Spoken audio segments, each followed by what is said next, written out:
अस्सलाम वालेकुम रहमतुल्लाहि वबरकातुहू। शुक्र खातिर आप देख रहे हैं मेरा यूट्यूब चैनल डेली पर। ये जो दुनिया की ज़िंदगी है ये मुख्तसर सी है। इस दुनिया के अंदर हमें जो है अल्लाह पाक ने अपनी इबादत के लिए भेजा है और ये दुनिया जो है इम्तिहान गाह है। इंसान इस दुनिया के अंदर जितने भी अमाल कर रहा है, अगर छुप के कर रहा है, ज़ाहिर होकर कर रहा है, अगर दिल में कोई नेकी सोच रहा है तो उसका भी जो है सवाब लिखा जा रहा है। अगर कोई गुनाह सोचता है, जब तक करता नहीं उस वक्त तक गुनाह लिखा नहीं जाता। तो इंसान की मुकम्मल जो है रिकॉर्ड जो है उसकी वीडियो बनाई जा रही है।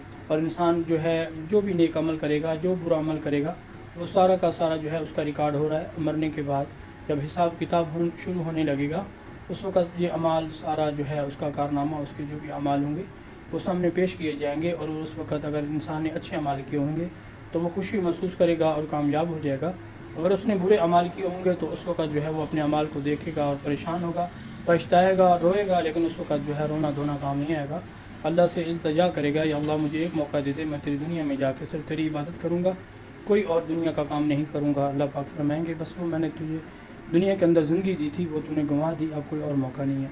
तो मेरे भाई, अल्लाह के नबी सल्लल्लाहु अलैहि वसल्लम ने फरमाया अक्लमंद इंसान वो है जो मरने से पहले मरने की तैयारी कर ले। तो तमाम अब आपसे गुजारिश है कि आप लोग जो है मरने से पहले मरने की तैयारी कर लें, अल्लाह को राज़ी कर लें, अल्लाह के रसूल को राज़ी कर लें। तो इंशाल्लाह फिर कामयाबियाँ मिलने वाली हैं, जो आखिरत की हमेशा हमेशा की खुशियाँ मिलने वाली हैं, जो न ख़त्म होने वाली हैं। इन सारी चीज़ों का एहतमाम मैं भी करूँगा, आप भी करेंगे इंशाल्लाह। जज़ाकुमुल्लाह खैर।